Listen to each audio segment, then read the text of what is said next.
Thanks for stopping by, guys, and welcome back to Vintage Story. Now, these little summary episodes are conclusions that come from streams that we do. The idea being that instead of someone having to watch a multiple hour stream to be caught up with what we're doing, you can watch a 5, 10, 15-minute episode and have all of the points kind of brought to you so that as soon as you join in, you understand where we are during our survival.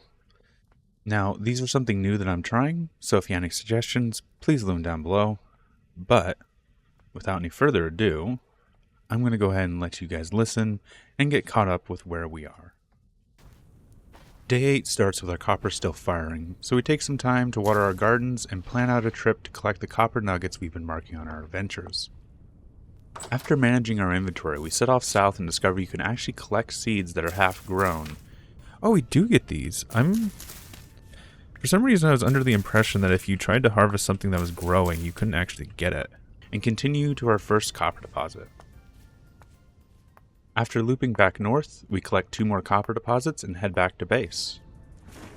After crafting ourselves a shovel, we start digging out a spot for a charcoal pit and discover we've actually set up shop right on top of a meteoric iron deposit. Is this meteoric iron? This is like one of the best resources in this game right now, by the way. But we can't do anything with that yet, so we collect up our firewood, plant some of our seeds we found on our travels, and begin burning some charcoal. Shortly after, our clay finishes firing, so we move our molds indoors, and after a trip to collect some stone, we begin to build a fence around our berry bushes, getting as much done as we can before the sun starts to set, and we go to sleep. At the beginning of day 9, we start watering our crops, collecting some stones, and finishing the fence around our bushes. There we go. Our berry bushes are secure. After setting out to collect some more stone and wood, we come across another surface deposit right next to our house. Ooh, we got more copper! And once we return home with our raw resources, our charcoal is finished cooking, so we bury another batch to begin making even more charcoal. With that new charcoal, we can begin smelting some copper and create our first hammer, pickaxe, and prospecting pick.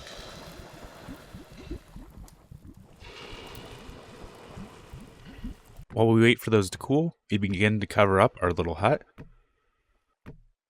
which gives us just enough time to make our tools before we have to turn in for bed. As soon as the sun rises on day 10, we set out to collect the copper deposit we had found our first nuggets at, and use our pick to snag some stone blocks so we can craft a cairn. We're quickly running out of room in here. After collecting even more copper, we set up inside our hut to smelt some, but we're cut off by a temporal storm, so we're forced to bury ourselves inside some sand. Luckily, our crucible was still hot afterwards, so we were able to pour out our first anvil, some spare picks, and 2 copper ingots.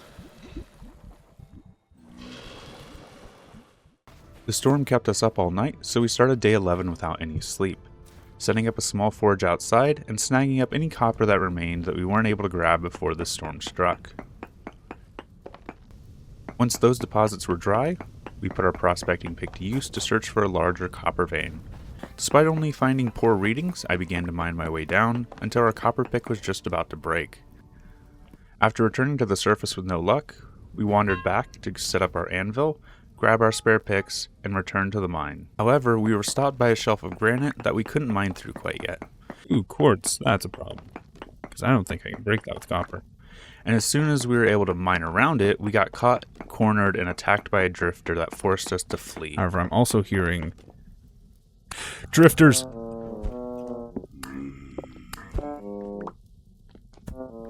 Let me out of here, let me out of here!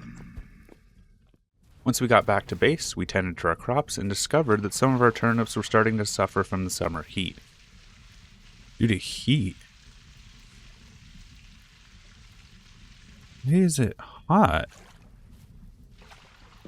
After making ourselves some food, we turned in for the night. On day 12, we grab ourselves some breakfast, tend to our farm, and set out for some cattails to create some temporary storage, as well as make some spears for our first hunt. After collecting some meat, we make it back to base and begin to cook it over the fire. With our stomachs satiated, we start heating up some more copper to craft a saw, some nails, and begin making some better storage. Double chests. We can now begin to clean up our small space, and with little time left in the day and some more copper ingots, we head to bed.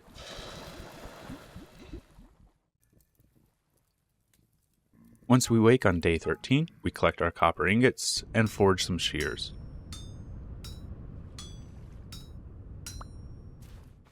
We use those shears to collect a bunch of sticks, so we shouldn't have any worry about those for a while. And after a stop to water our crops, we collect some clay and forge our first copper axe.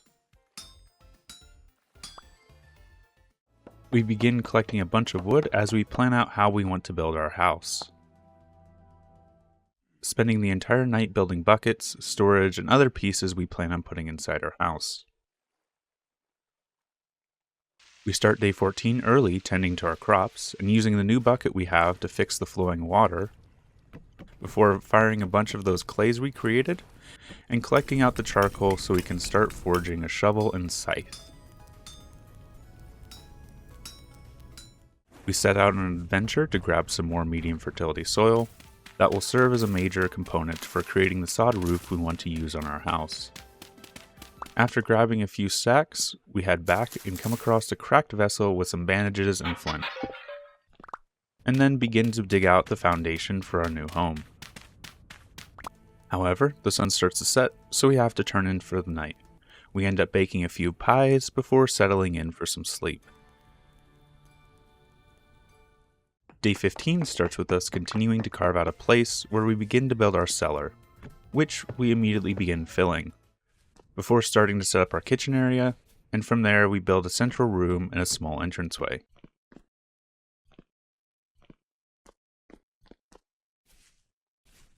Once we fill in the floors, we start to plan out where we want to put our forge, and a hallway we'll use to connect to our bedroom and storage area. Before we can finish, however, night creeps in once again, and we have to go back to our hut for some sleep.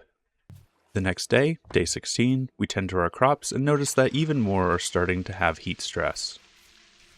But we're also beginning to have our first crops coming in, so we harvest what we can and take it to our new cellar.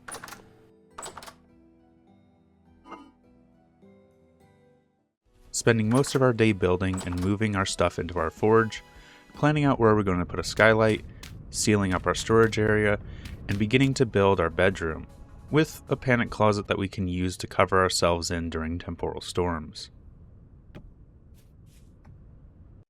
Night sets in once more while we're working on another oven, so we set to bed, and begin collecting even more clay on day 17 so we can finish our oven for our kitchen.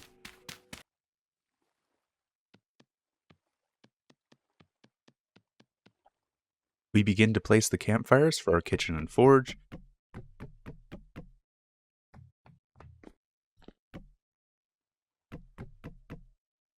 and while we're tending to our crops, a couple of wolves wander their way into our area.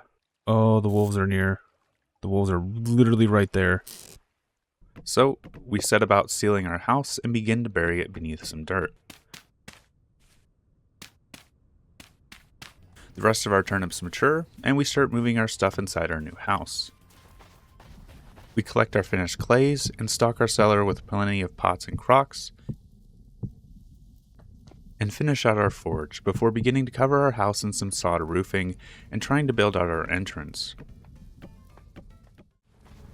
want to do some amount of arch here, and I don't know how I want to do it though.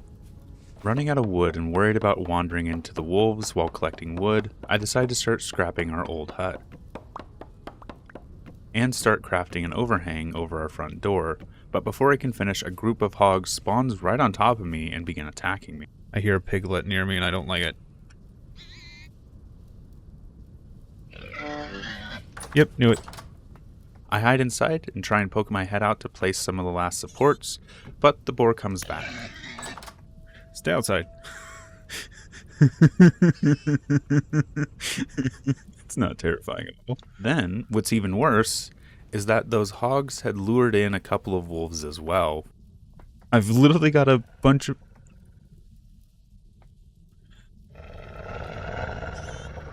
There's wolves on my roof. I think they're growling at me. Either that or they're attacking the pigs. There's literally wolves on my roof. Okay. To the panic corner. And with nothing else to do, I turn in for the night, forced to sleep with the guttural growls constantly close by.